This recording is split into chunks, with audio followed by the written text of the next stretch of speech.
up pops Frank. You weren't quite sure which team you were playing for. Yeah, well, get me a pint. It's a long story. And you come running up behind me and smack me on the top of the head. What was I, asleep? You were fast asleep. Hello everybody and welcome back to Leicester's The Place with me, Gerry Taggart. And of course it wouldn't be the same without my co-host, the only man that can turn a lunchtime snack into a weekend food festival. Yes, it is of course Big Matthew Elliott. Harsh, Gerald, harsh. Very harsh. Harsh but true. Now we have a very special guest today, a player, an ex-player who spent 6 seasons with Leicester City and became a firm fans' favourite both on and off the pitch. It is of course Frank Sinclair. Welcome Frank. Cheers, Welcome Gerry. to Leicester's The Place. Good to see you again. Good to see you, mate. How are we, big Oh, man? pleasure, All right. mate. Good. Now, we have a lot of catching up to do, Frank. It's been a while. Say we spent 5-6 years together playing for Leicester. But we thought we'd go back to where it all began for you as a player and how you got into the game of football. So where did it all start for you, Frank? Yeah, so it all started for me in South London.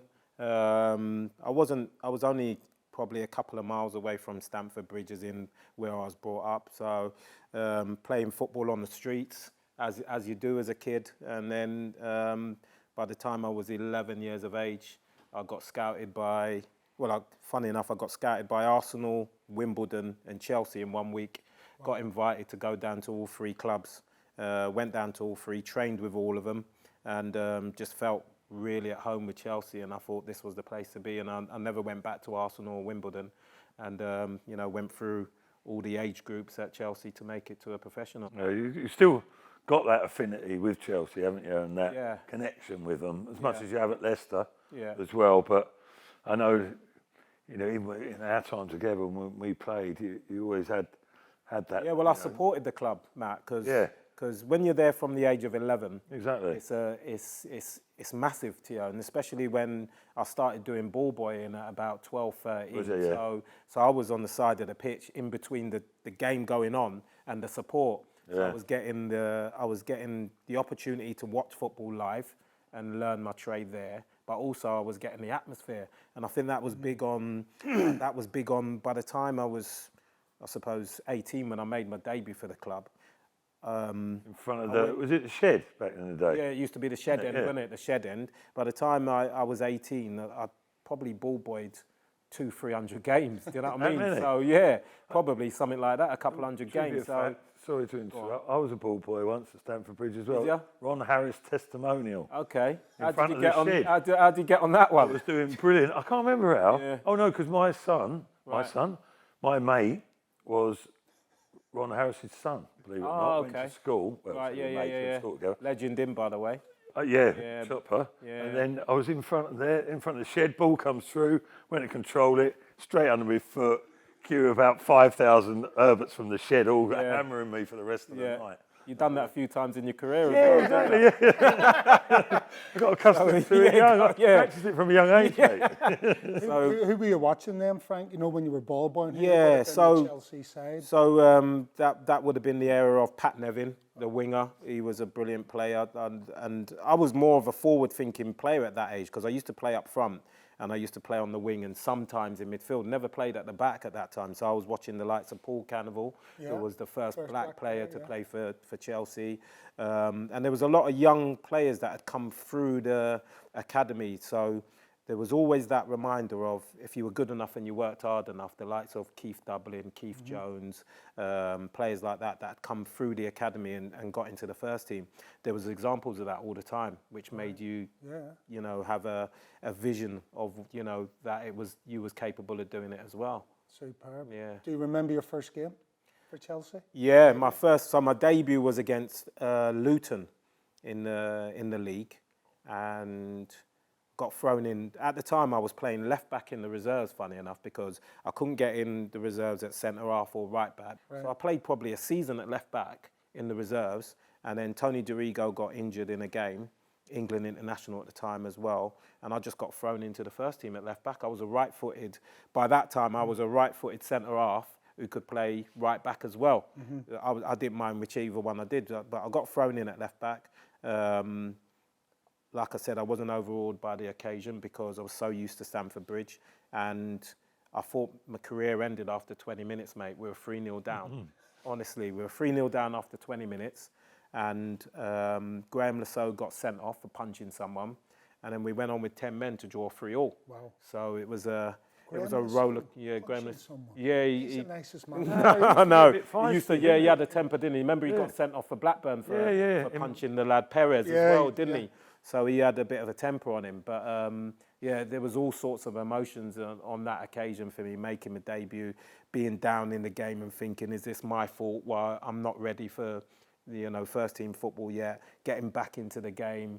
And it ended up, we got a bit of credit for 10 men making it 3-3. So it was some baptism of fire for me. Yeah, you played in some big games as well for Chelsea, Frank. Then you got a few cup finals. Yeah, no, absolutely. Like I said, it was, my first cup final, I was 22 in 1994 when we got beat by Man United 4-0. Eric Cantona scored 2 penalties, if you remember that game. That made us ambitious about what we could actually do. You weren't far off. Yeah, exactly. And then 3 years later, we obviously went back and beat Middlesbrough 2-0. Di Matteo scoring the quickest goal in an FA Cup at the time. And some strike as well, that was. Yeah, 20 yards out. I remember I was playing right back that day, and they took kick off Middlesbrough. They give the ball straight to us, and it was our first attack. And I'm bombing down the right-hand side for Di Matteo to slide me in so I can get down the side and put a cross in the box. Test him early, and he's got to about mid-pitch, and he just kept going, and I'm running, going, slide me in, there's no one there, slide me in, and next minute he's shot, and I'm thinking, what are you doing? And I've just seen the dip, and it's hit the crossbar and just gone in. Off the, and then, what year was that? It was 97. That was the same year that Leicester lads beat Middlesbrough, because they lost both cups. They lost both. Yeah, you beat them in the League Cup. You beat them in the League Cup in March, and then we beat them in the FA Cup. That's right. At the time when I was at Chelsea, we beat them in the May.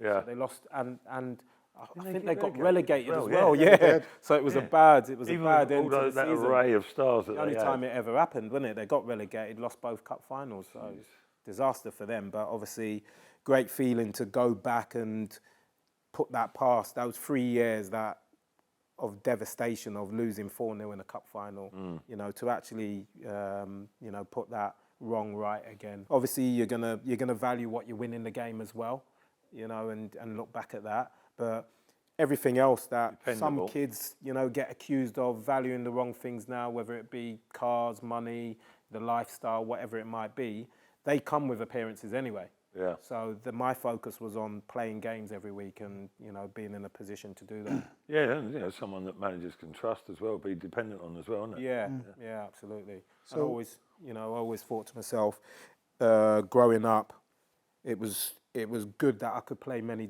different positions, because I thought to myself, if you limit yourself to being a centre half or whatever it might be, then how many games are you going to actually play at centre half throughout your whole career?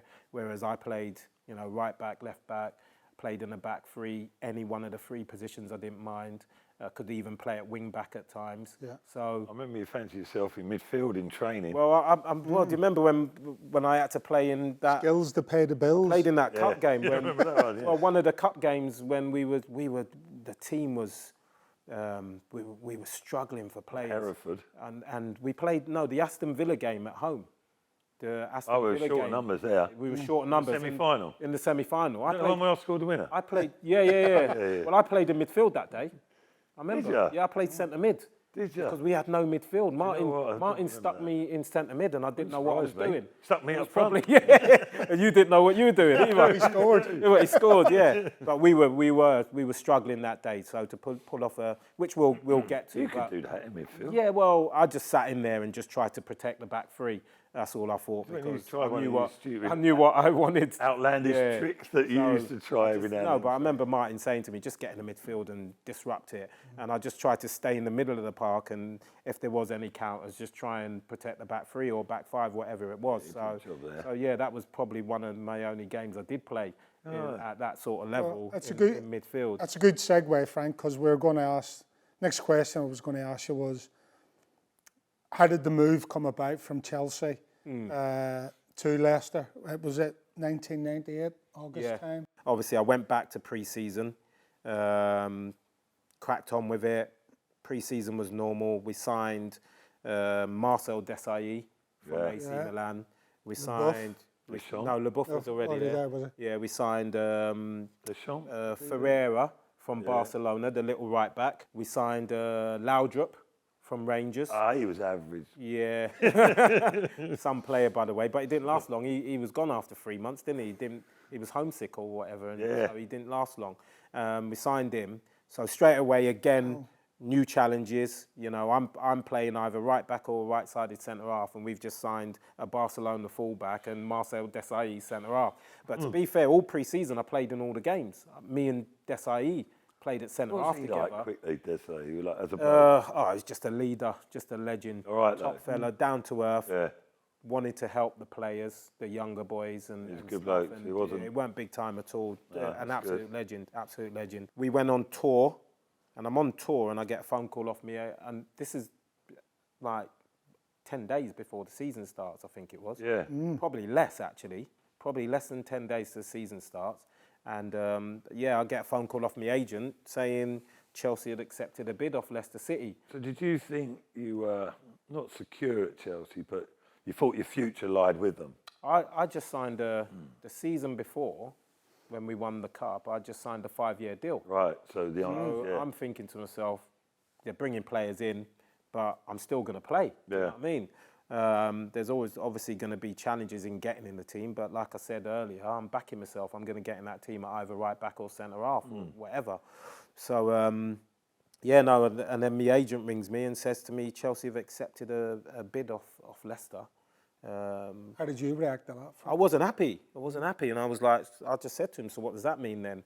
And he says, well, do you want to go and speak to him or not or whatever? And I'm like, I don't know. It doesn't mean you're not going to play. No, no, exactly. So we got back from the tour and nothing was really said. My agent's ringing me all the time because he wants to get Wade in. Yeah. So he's ringing me saying like, things never change. Yeah, exactly. Yeah. Are you gonna?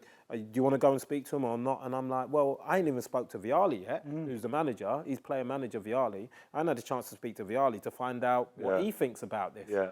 Like that. So eventually I got a conversation with him and he just said to me, listen, it's nothing to do with me, Frank. He says, the chairman wants the money for you. He just spent money on Desailly. He just spent money on Ferrer or whatever it is. And he says he wants a bit back. Balance it up. Yeah, balance it up and that. And I went, well, are you telling me I'm not going to play, basically? I'm asking the question. And he says, no, it's going to be difficult, but I'm not forcing you to go.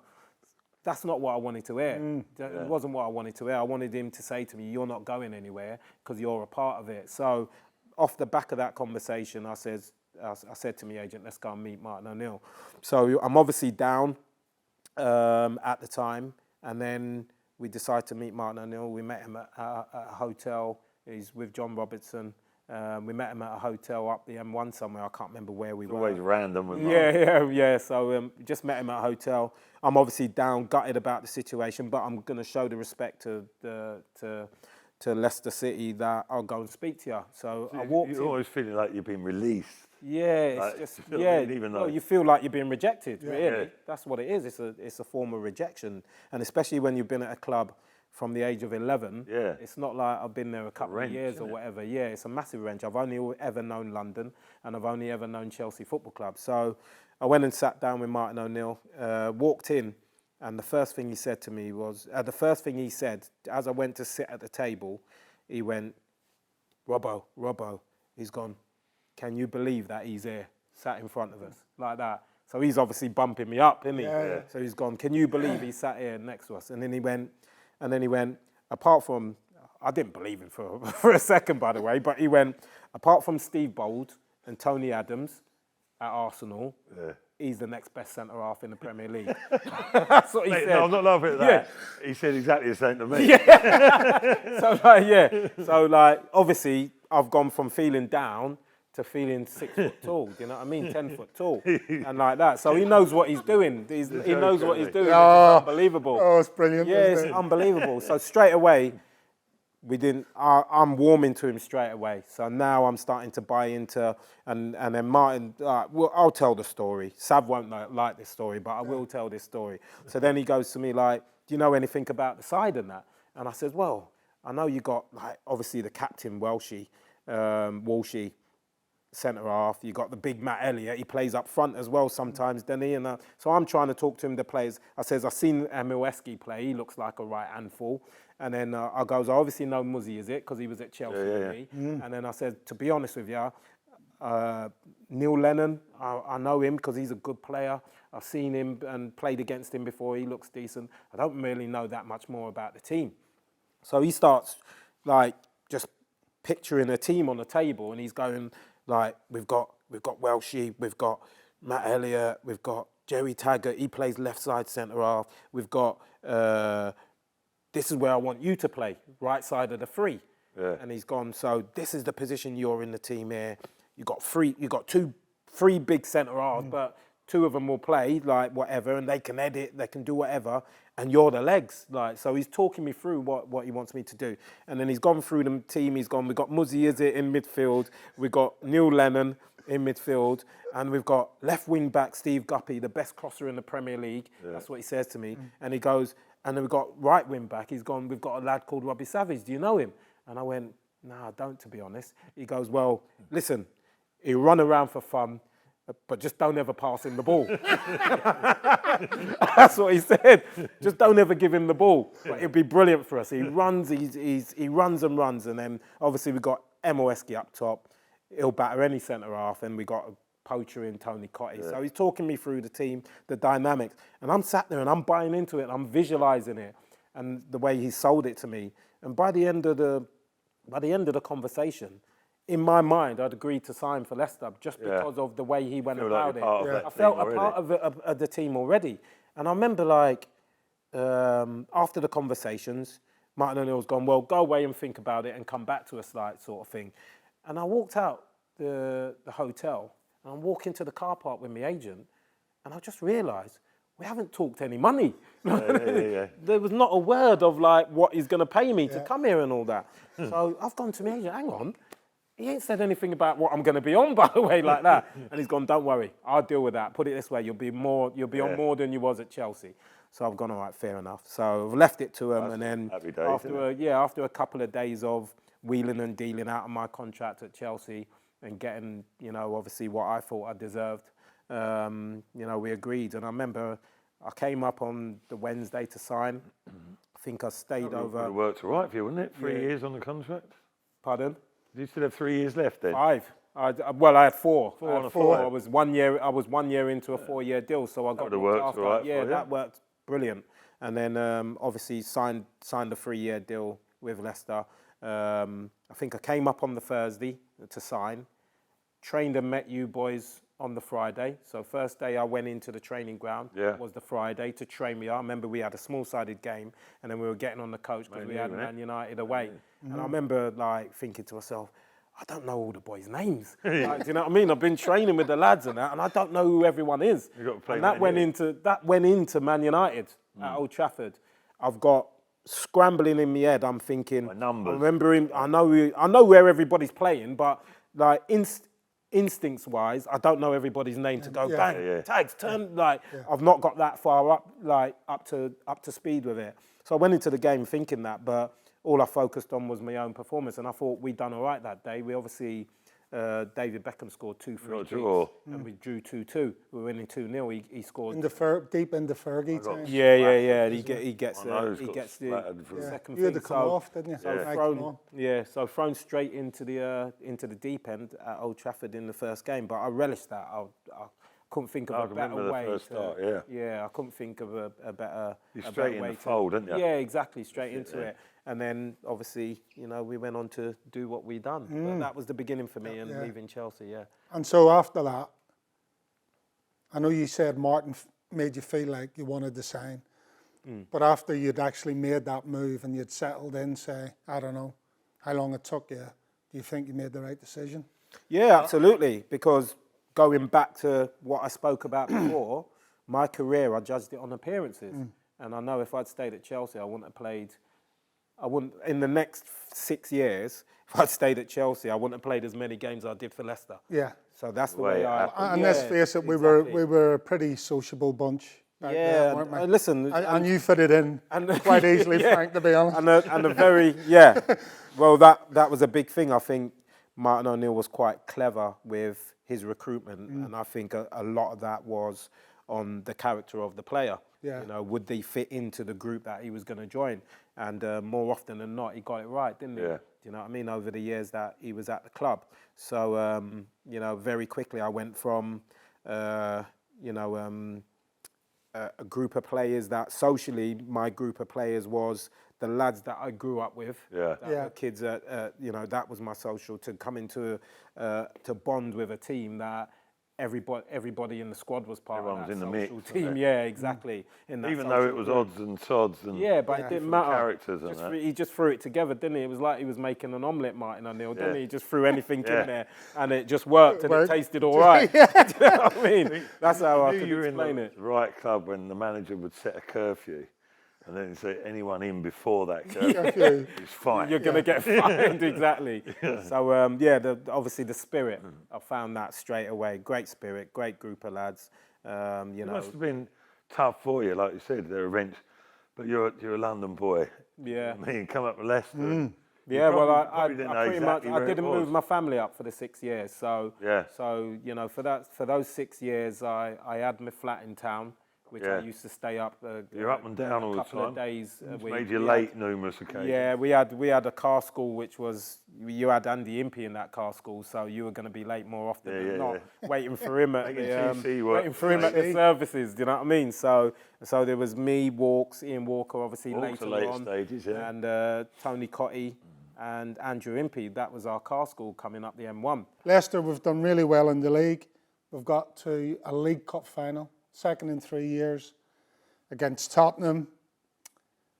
I'm probably the one that's going to lose out in the starting lineup for the big game against Tottenham. But somehow from left field, I get the nod because... I don't think so. Just jump in there. I think it might have been our mate Walshy that would have been on the bench. Okay, well, it was either one of me or him we're going to miss out. At that stage of his career. But anyway, we go to Burning Beaches for a couple of nights. And something happens, Frank.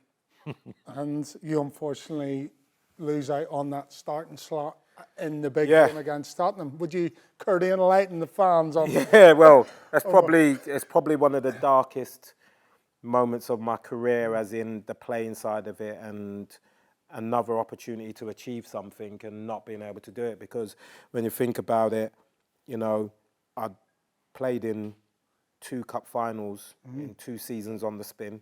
So I won the FA Cup 97, won the League Cup 98. We get to the League Cup again 99. So you're on a roll, basically. I'm on a roll, and I'm thinking, Wembley's becoming my second home. I'm loving it, do you know what I mean? And then, obviously, in the preparation to it, we get to the hotel the night before the game. Yeah. We get to the hotel, and I just distinctly remember the lads, when we got to the hotel, I remember the manager saying, you got the afternoon to yourself, do what you want. And I remember a couple of lads saying, there's a cinema across the road or something. And a few of the lads were going, do you fancy going over to the cinema and all that? And I was like, no, I can't be asked with going to the cinema. I'll just do my own thing. But I'm a London lad and not been home for a while. There's an opportunity for me to be in London. I'm on the outskirts of London. Yeah. So within my own mind, I've just got this vision that I'm going to go shopping. I'm going to go and do a bit of shopping this afternoon. I ain't been down to central London for quite a bit. So I'm going to go and do a bit of shopping. So it's in the afternoon. I know that we've got to be back at the hotel for the team meeting, which was normally about 7 o'clock, wasn't it?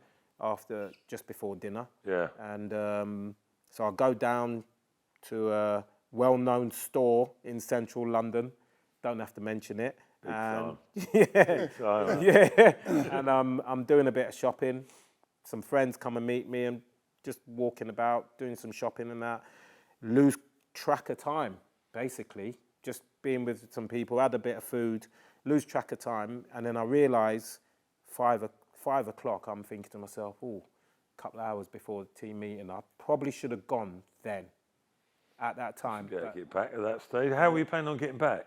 I'm in a black taxi. In a cab, yeah. Yeah, I took a taxi down. Rush hour, though. I called a taxi. Well, that was the big thing. I called a taxi there, got there in 45 minutes, down to Harrods. Mentioned it now. Yeah, and then obviously at 5 o'clock, I'm thinking a couple of hours, but I'm thinking in my head, I've got 45 minutes to get back. And that was the issue I had, because I'm not taking into consideration the traffic through London, coming out of London. So I ended up leaving about 6-ish, and I got back at 7:30 after the meeting. Is that what it was? Yeah, so I was half an hour late. And I remember walking into the hotel, and Martin O'Neill sat in reception, and I've walked in, I've got these Arabs bags, and I've walked in, and managers just blew his nut at me, like, what you doing? Where you been? And I've gone, Gaffer, I'm sorry, I'm late. I've just been and done a bit of shopping. I put him down. I tried to put him down where he couldn't see him as well, just by the side of the sofa like that. There was 2 kebabs in there earlier on. It was even like hotel food. Yeah. Going up. And the C&A or something like that. You might have got away with it. Exactly. So he's given me a skinful, which rightly so I deserved, and I took it on the chin and just walked off. And I remember walking off thinking, I'm not going to play tomorrow. Yeah. Just something in my head just made me think I'm not going to play, because I wasn't sure whether I was going to play or not anyway, guaranteed. Nobody was. Yeah, anyway. Yeah, because 3 out of us 4, wasn't it? Yeah, because I'd missed the game that Gerry had played in and done well. Right. So deserved to be in the team. Yeah. You know what I mean? And I'm thinking to myself, I'm coming back from injury. Is he going to throw me back into a team that's just won, or is he going to stick with the same team? So I didn't know how it was going to go. But obviously, I'm favouring myself because we've got 2 left footers in the back 3, and you're not going to play on the right side of a 3. You're going to be in the middle. So it was very slow. So you was always going to play the centre. So Gerry played on the right the game before. Yeah. And Walshy on the left. That's right. And he done a job for the team and was brilliant. So I'm thinking to myself, is he going to throw me back in, or is he going to stick with that? Whichever decision he makes, right or wrongly, is whatever he's going to make. So, but I've obviously blown it there, because if he was thinking about it, I've made that decision for him. So I went up to my room, and I remember you came up to my room and said, what's gone on? And I've missed the meeting, obviously. And he said, where had you been? Me, because I was captain at the time, despite Walshy was club captain. Yeah. I was like team captain. Yeah. And he said to me, I've got a problem. Yeah. Do you know what I mean? With yourself. Yeah, exactly. So I went up to the room, and you come to my room. All the lads come piling into my room and that. Frank, where you been? So I've told the story, and I remember you said to me, you'll be all right, you'll play tomorrow. I'll never forget that. And it made me feel a bit better, but then at the same time, I weren't convinced we are. Do you know what I mean? Fair, yeah, no, you're correct in my memory. He said that to me in the morning. Yeah. When we went for a walk. He said, I can't play. Yeah, so we went for the walk in the morning. We've come back into the hotel reception. As soon as we've walked through the reception, the gaffer's gone, Frank, need to have a word with you. Yeah. And my heart dropped, my heart sank straight away. It's a big decision for him to make as well. Yeah, he was playing on his mind, He must have thought long and hard about it. Yeah, exactly. He said to me, like, he wasn't consulting me, he was telling me. He was telling me to tell, explain his reasons, and I'd tell the rest of the lads. Yeah, tell the lads. And he would tell you. Yeah, so he came over and he just said to me, obviously, you're not involved. And the killer thing about it was, he didn't give me the opportunity to go to the game either. So it was just, you're not involved, get your stuff and go home. And that's how he said it. So I couldn't even travel with the lads and be there at Wembley. So for me, that was devastating. Probably the worst thing that happened to me in football. Yeah. When you think about someone making the game didn't go to plan. And the game didn't go to plan. So in my head, my career's finished at Leicester. I spoke to my agent, I jumped in a taxi, I drove home, and then I realised, as I'm in the taxi going home, everyone in my family is at Wembley.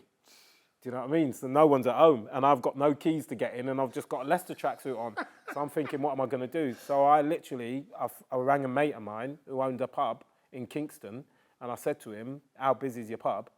And he says, no, it's quiet. I goes, have you got the football on? And he's gone, yeah. I goes, all right, I'll be with you in a bit. So I took the taxi to my mate's pub, and I've walked in this pub, and there's about 15 people in there. I knew a few of them, and they're looking at the big screen. And as I've arrived at the thing, you boys are walking on the pitch to have a look at the pitch, and I've walked in and I've got my Leicester tracksuit on, and everyone's taken a second look. They're meant to be there. They're looking at the screen and they're looking at me and going, "What are you doing here?" like that. And I just went, "Get me a pint. It's a long story," basically. Like that. And I stood in the pub with my mates and watched it on the big screen. But what I didn't do, I told my best mate, it was a lad called Udo, who was an ex-player I played with at Fulham, Udo on Ware and that. Yeah, I rang him because he was with my family at the game. So I rang him and I said, "Listen, how am I doing?" All I said to him was, I told him what happened, and I said, "Do me a favour, don't tell my family too early. Tell them with about half hour because I don't want to spoil their day. With half hour, they'll know I'm not there." Yeah, there, and they wonder why. What I didn't want to do is when I told him 2-3 hours before the game, I didn't want to spoil their day of them actually going to the game and that. So I stood in my mate's pub and watched the game, and obviously we got beat. Spectacle that wasn't. Yeah, well, and I was gutted. We lost the game, and but at the same time, I'm pondering with my future because it was that damaging to me missing it. I thought I probably played my last game for Leicester. I spoke to Martin O'Neill the following week. I think I didn't come in until the Wednesday, and I spoke to him. I came in with my agent, and I thought it was going to be a conversation about me leaving the club. Yeah. And very quickly, it became a conversation about him challenging me to stay and prove, what value I was to the football club afterwards. So I thought long and deep about it. And then when I thought about the bigger picture, I was enjoying my football. I was enjoying the football club generally. So we'd got to a cup final again, which was unbelievable for my first season. So, the challenge for me was to try and do it again. Did that make it even sweeter than the next season? 100%. And Martin O'Neill said to me, "You'd never admit this," right? Yeah. He said, "If you ever repeat what I've said," which I have done in the past, I'll never admit it to you. But we obviously went back and won the same competition the next year against Tranmere, and then we went and met the Mayor, didn't we? Remember when we went to meet the Mayor? Yeah. And somehow, by fluke, we was in that room and I sat down and Martin O'Neill was sat next to me and he was buzzing that we'd won the game. And I'm buzzing that we won the game, do you know what I mean? It's another medal, another opportunity and all that. And he said to me, he nudged me and he went, "You know what? I might have made a mistake last year, but well done." And that's all he said. Did he? Like that. And that was his way of breaking the ice or with whatever it was. It's water under the bridge. Yeah, exactly. And that was it. And I think it was the fact that, obviously in the Tranmere game, I think I started at left back, didn't I? Yeah. I played left back. Yes, yeah. Back four. So I'm doing a job for the team again, which, I didn't mind doing when he put it to me, I might have to play your left back. I said, I've played left back loads of times. Not a problem. I'll do the job. Not a problem. So I think that the difference of, what I represented in the second cup final compared to what I represented in the first one was chalk and cheese. Absolutely. And that was my fault. I never had a problem with Martin O'Neill. He comes down, he's always up there as one of the best managers I worked with, and the biggest impact on me psychologically because he wasn't a on the grass coach as a manager, but psychologically he knew where to get you to. Come to get ready for a game, in preparation for a game. We've had him on this settee in a similar situation where you are right now. Yeah. As you can imagine, he was quite entertaining. Yeah, he was, and I loved playing for him, and like everybody else, when you put that shirt on, you didn't want to let him down because of what he represented and how he was as a person and as a manager as well. So the respect, regardless of what happened, the respect remained. And that was a good season for Leicester all round. Obviously, we just spoke about the cup, finished 8th in the league. Probably could have done better if we hadn't sold Heskey to Liverpool on deadline day. 100%. Stan had come into the club as well, but throughout that, not throughout that season, but there was a couple of occasions in that season, Frank, that I'm not going to say you became infamous for... No, say it. Say it. But you had a little tendency to, you know, inadvertently put the ball into your own net on occasion. Yeah. And, I just remember the start of the season. We were playing Arsenal away at Highbury. Yeah. Big game. Yeah. Weren't we 2-0 up or something? No, we were 1-0 up. 1-0 up. 1-0 up. 1-0 up at Highbury. And then there was really late on as well. There was a foul on me and they've gone through and equalised. That wasn't given. And then Arsenal get a corner. And up pops Frank. Yeah. Over to you, Frank. Yeah, it was just one of those. I remember one of my jobs that I used to enjoy doing was being the 6-yard man. Yes. You know, doing the 6-yard zone. Because I liked attacking the ball. So I was in that zone. I tell you what, and you had a great leap on you as well. Yeah, I could jump from my size. Yeah. And that's why I liked it. And because I was quite quick off the mark, I could get to the ball and be that first contact player. So I used to do that job throughout my career. Managers thought that was the ideal job for me to do. So I was on the 6-yard line. Obviously, Arsenal got a corner late on. And it's on my head. The ball coming in, it's on my head. And what I should have done was edit it, which you do 9 times out of 10. If it's on your head, you normally edit and turn around to the keeper or whatever and say, that was on my head, you know what I mean, whatever, and then just get out the box or whatever, clear your box. And for some reason I ducked because Tim, the cat, he gave you a shout late. He gave me a shout late to punch it. And he came steaming in the back of me. And as he's gone to punch the ball, it's come off as I've ducked instead of heading it, it's just come off the top of my head and gone into the empty net. And then you see Tim Flowers giving it that, going past like Superman. So it was just one of those fluke things that happened. Obviously, you're disappointed because you're told, regardless, edit. And ask questions later. Yeah, exactly. And we worked so hard in that game to be in that position that we were in. So that was a massive disappointment for me. With that situation. I understood it. I understood the situation because I knew the game and I knew the next time that happens, I'm heading it and tell him to stay in his cage. Do you know what I mean? 100%. So the understanding was there. So again, like I said earlier, I didn't lose no confidence from that because I knew I made an error of judgment. I should have gone and edited it. That happens. So that thing's happened. So you didn't have long to wait, Frank, until the next situation. Arose again. So in between the Arsenal game we play Coventry, I think at home we have a good solid 1-0 win. Great result. Obviously East Midlands derby. Big game.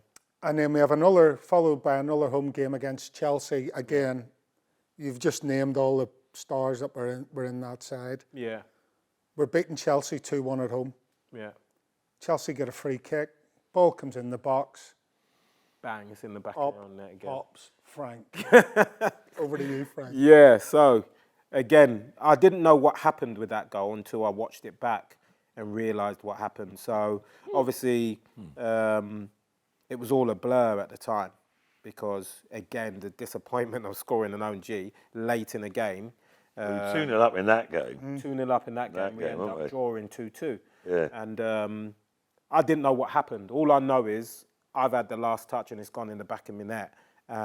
But after the game, one, there's the disappointment, the instant disappointment of it. But two, I'm like, I didn't get how that ended up in the back of the net, on my own net, and I've had the last touch on it. So it went until I watched it back, and I seen what happened. So basically, the balls, I think we've headed the first one out. The ball's been put back in. We're trying to go up to shift the forward line out of our box, and then when we realise the ball's coming back in, we try and dip back in to defend the returning cross. And as I've gone to the far post, I know they've got men on round the back of me, so I've got to get something on this. And when I watched it back, I think it was Tor Andre Flo, quite a big lad. Smallest, is it? Quite a big lad, was beyond me round the back post, and he's waiting to head one in. So I'm thinking, I can sense there's somebody behind me. I've got to get something on the ball. As I go to head the ball, little Dennis Wise grabs my shirt and pulls me back down to ground. So what happens is I go to leap to head it. He nudges me and pulls me back down to ground. So when the ball hits me head, I'm on my way down instead of on my way up. And it literally just touches the top of my head and goes in the back of the net again. So when I look back at it, I'm like, can't believe this has happened again. How's my luck? Why is he being the sneaky lad that I knew and played with, and we knew obviously when he joined Leicester for the brief time he was at the club. So some people again, no one analyses the game like that. All you get is the stick that you get for your second game in a week that you've scored an OG. Yeah. So some people's analysis, Frank, was you weren't quite sure which team you were playing for. Yeah, well, obviously I scored an OG for Chelsea against Leicester. You did. The year before. Shot of mine that was going wide. Yeah. You're claiming that it was going on target. No, it wasn't. So yeah, but that was probably one of the worst OGs I scored like because back heel. I was running towards the goal. You've shot across, so I'm running back in thinking you're going to shoot on target. So really, it's his fault. I should have known how bad he was and realised he weren't going to shoot on target. Shouldn't have panicked. So I've gone to block his shot on target, and he's pulled it back behind me. So what I've gone to do is back heel it out of the goal, and it's hit my standing foot and gone in. Looked ridiculous. It was one of the most embarrassing ones. And I remember Glenn Hoddle, Glenn Hoddle was the manager at the time, and he's gone, what were you doing? And I told him what I tried to do, and he's gone, even if you try and swing your left foot and miss it, it doesn't look as bad as a back heel. No. Attempt on your own line. And I says, Gaffer, you're right, mate. I hold my hands up. But again, I didn't bother me as in dent my confidence because, you know, I knew what I was doing for the team, and it's a millisecond decision at the end of the day. Yeah, you know what I mean. And and I'll make we've all been there. I'll make more right ones than wrong ones throughout the season. So again, it was you know, I got a lot of stick, and I still get stick about it now, 20 odd years later. You know, you're the own goal king. And I was like, no, I'm not. Jamie Carragher scored more own goals than me. Do you know what I mean? They weren't as spectacular as yours, Frank. Yeah, exactly. Especially your 30-yarder against Middlesbrough. I was going to say, do you remember that one? Yeah. Past it, like, you know, an England international goalkeeper from 30 yards. It was a big game as well, wasn't it, the Middlesbrough one, because we obviously got relegated that year, and they were down there with us, and it was a big game. Yeah. It didn't seal our fate, but pretty much. No, but to start the game like that, it was just a freak thing that happened. And me and Walks, who were really close, we ended up like falling out. But we were still mates, but we fell out. We had a fallout over it because I'm blaming him, what you're doing out your goal, and he's blaming me, what you're doing playing it back that far. That's what we didn't need, wasn't it? What you're doing shooting back at your own goal.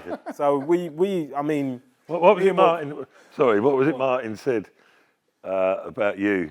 Oh no, in terms of set pieces. That was before. So after the Chelsea OG, because that was Peter Taylor, wasn't it? The Middlesbrough, sorry. Yeah, the Middlesbrough one was Peter Taylor. But after the Chelsea OG, I remember going home and watching the interview Martin O'Neill done, and if anything, he took a bit of the ice off of it because they said to him, "What are you going to do next week when your centre half or whatever, he scored 2 own goals in 2 games. What are you going to do next week like that?" And he went, "Well, I've got 2 things I can do from defending set pieces. I can put him on the halfway line, or I can man mark him." One of his own players. To man mark him like that. So he made a bit of light out of it, which made me feel better straight away. And you know, coming back in the next week and stuff. But you know, like I said, my performances in between my own goals throughout my career, I was still pleased with them because I thought I was doing all right. Yeah, of course. But yeah, the Middlesbrough one, going back to that one, unbelievable. Like, ball goes back. I don't think we'd ever practiced. I can't remember us ever practiced from a kickoff, the ball going back to me. I don't ever remember it. So what we'd normally do is take kick-off, go to a midfield player, go out to either full-back, and we'd hit the line and we'd play forward. For some reason, the ball ended up back at me. Was that from kick-off? It was straight from kick-off. Oh, it was as well, wasn't it? Straight from kick-off. And for some reason, the ball's ended back to me, which surprised me a little bit. So I've just thought, I'm going back to Walks. So I've just turned out, and as I've gone to play it, if you watch the goal back, it bounces up off the ground, and as I go to play it, it comes off my shin pad, straight up, because I watch them all back. It comes off my shin pad and just bullets back at him instead of a side pass, which I was going to do. Comes off my shin pad, which picks up the pace on the ball.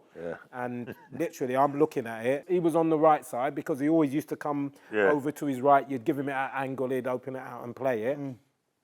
And I'm looking, and I can't see him in the goal, and I can just see the ball going back to the goal. I couldn't believe it. It was like, it was 30 seconds into the game. Wow. We're 1-0 game. It was as well, into the game, and I just thought, I wanted the ground to swallow me up. That score as well, didn't it? We ended up getting beat 1-0. Again, did it affect me? Well, I think I got Supporters Player of the Year that year, even though we got relegated.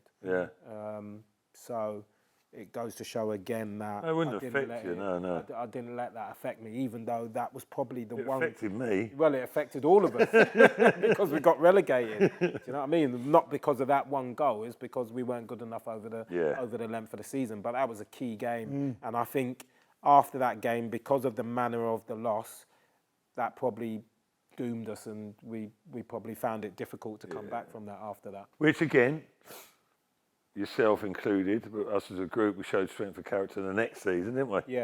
Absolutely. The one time I did get promoted back to the Premier League, we kept a good core of the team together. We kept the spirit. New players came into the group. My favourite memory of that season. Go on. I'm pretty sure it was that season. Do you remember we had that big party at my house? Yes. Off the back of it. Yes. On promotion.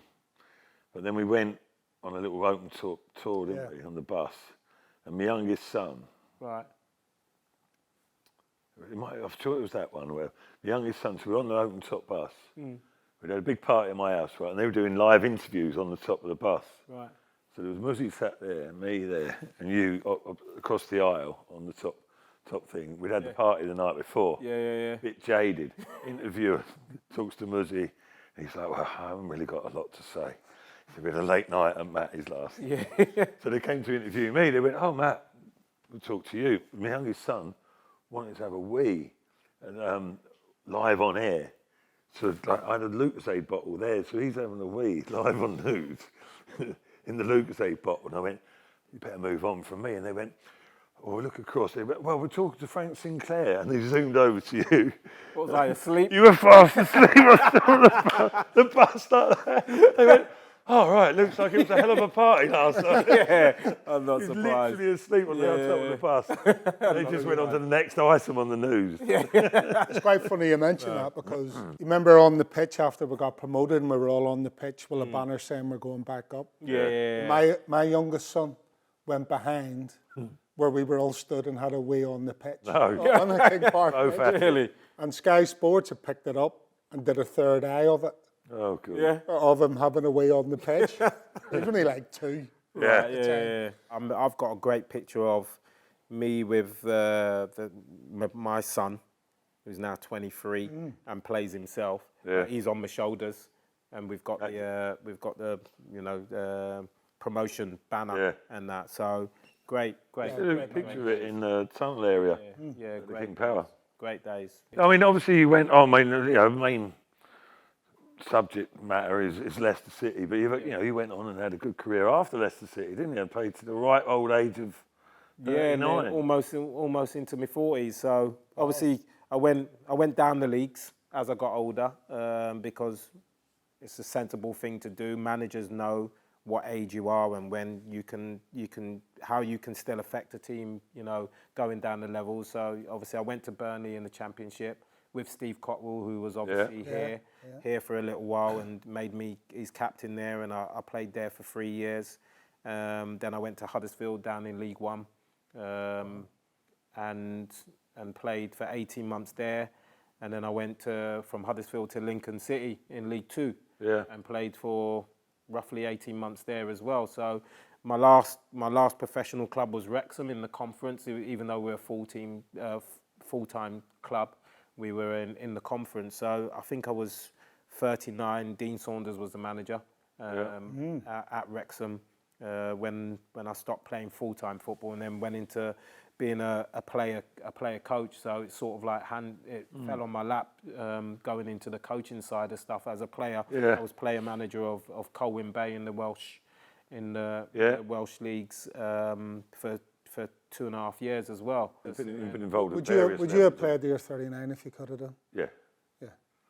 Yeah, if I would have played. I thought I could, and then all of a sudden my knee blew up. I thought I'd nick, similar to what you did. I was willing to go down to sort of League One and whatever, and talk my way through a couple of years. Yeah. Right. Yeah. Well, the Sinclair kid. Yeah. Hey, still battling on, isn't you?